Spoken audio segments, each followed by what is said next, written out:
أهلا وسهلا بيكم في حلقة جديدة من بودكاست أبناء البطة السوداء.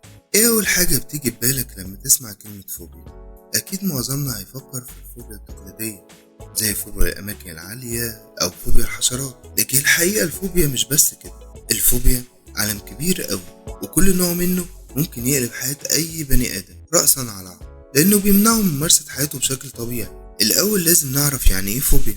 الفوبيا هي خوف مفرط وغير منطقي من موقف أو كائن معين، وغالبا بتكون السبب في تعطيل الشخص ده عن ممارسة حياته بشكل طبيعي.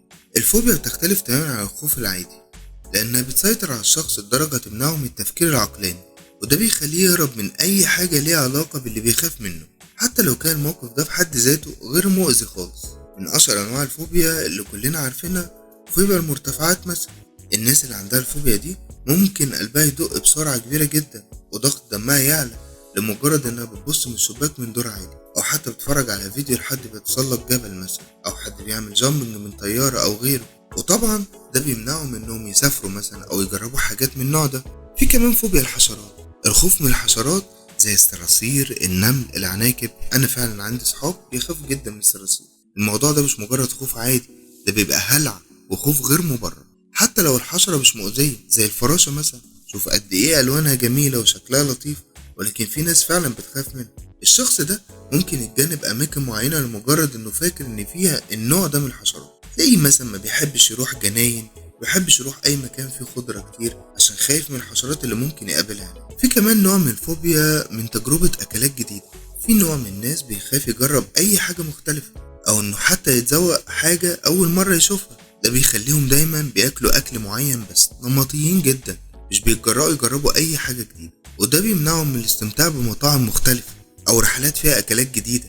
وفي نوع خاص جدا جدا من الفوبيا، وده اللي انا حابب اتكلم عنه باستفاضة شوية، وهو التليفوبيا. والنوع ده من الفوبيا بيكون خوف، بس المرة دي خوف من حاجة غريبة شوية، خوف من المكالمات التليفونية، او انك تواصل صوتي يعني مع اي حد. ناس كتير عندها رعب لمجرد التليفون يرن، ممكن يطنشوا المكالمة وبعد كده يرجعوا هم يقرروا يكلموا نفس الشخص تاني، حتى لو عارفين ان الشخص اللي بيتصل بيهم ده مهم او المكالمة دي مهمة جدا، وفعلا بيبقوا حابين ان هم يتكلموا مع الناس دي، بس بيتوتروا جدا لدرجة تخليهم ما يردوش في الوقت ده.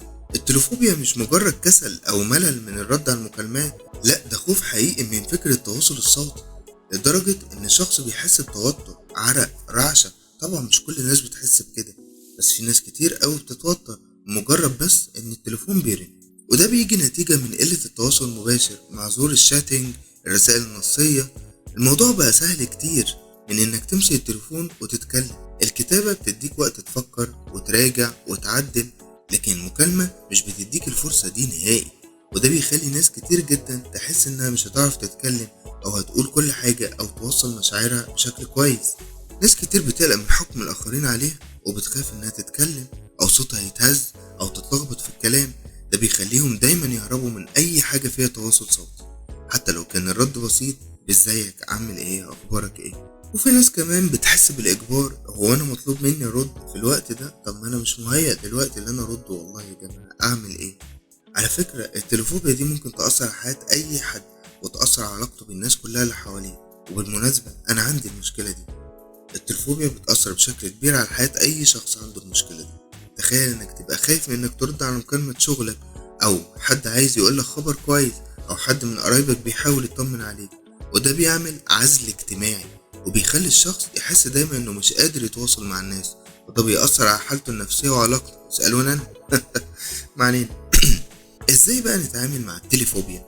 والله أنا حاولت إلى حد ما إن أنا أحل المشكلة دي بما إنها عندي. يعني ابتديت أعبر عن نفسي أكتر وأفهم الناس إن أنا عندي المشكلة دي، فمحدش يزعل مني لو حصل ده. وبحاول أتواصل عن طريق الرسائل، الشاتنج، من الابليكيشن اللي كلنا بنستخدمه. بعبر عن قلقي إن أنا مش حابب أتكلم في الوقت ده، إن أنا مش عارف أعمل ده. وكمان معظم صحابي اللي عارفين إن أنا عندي المشكلة دي ما بقوش يتضايقوا من ده. كمان بحاول حتى لو رديت ما تبقاش المكالمة طويلة، لأن المكالمة كل ما بتطول وأنا عارف المشكلة دي كويس اكيد التوتر بيزيد، فمبقاش حابب اعمل ده. يتهيألي ده ضروري جدا لو عاوز اتخلص من المشكله دي، او لو حد برضه بيعاني من نفس المشكله ياريت ان هو يعمل كده، يحاول يقلل المكالمات شويه، يتكلم عادي ولكن مكالمة تبقى دقيقة دقيقتين 3 أكتر من كده يتهيألي المشكلة هتفضل موجودة. وأكيد زي كل مرة بقول لكم لو الموضوع زاد عن حده أكيد لازم نستشير معالج نفسي، دكتور نفساني يعني. في طرق جديدة زي العلاج السلوكي المعرفي اللي بيساعدك تتغلب على الفوبيا بشكل علمي.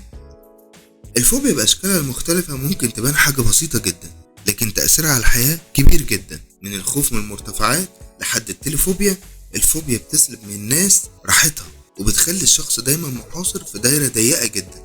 المهم إننا نواجه الخوف ده ونحاول نتحكم فيه مش العكس. لو عندك فوبيا معينة ما تكسلش إنك تاخد خطوة عشان تتغلب عليه، لأن حياتك تستاهل تكون أوسع وأحلى بكتير من إنك تفضل محبوس جوه خوفك. دي كانت حلقتنا النهاردة من بودكاست أبناء البطة السوداء. ما تنسوش تشاركونا آرائكم ومخاوفكم والفوبيا اللي عندكم. ونشوفكم في الحلقة الجاية بموضوع جديد وشيق من بودكاست أبناء البطة السوداء. شكرا لكم.